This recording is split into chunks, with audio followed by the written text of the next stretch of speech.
Hey everyone, in this video I will be showing you how to download and install Spotify in Windows. So let's get started.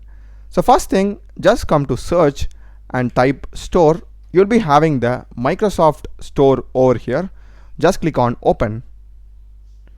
And here in Microsoft Store you can just search for Spotify.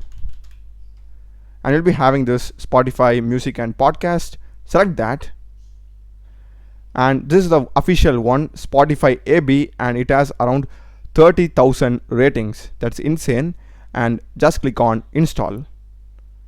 So it is about 157 MB in size, so just be patient till then. So once it is installed, you can just click on open,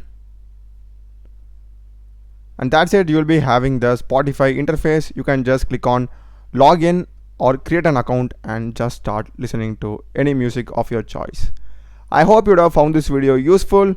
Do check the playlist of my channel. I've done a lot of videos in programming and AI tools.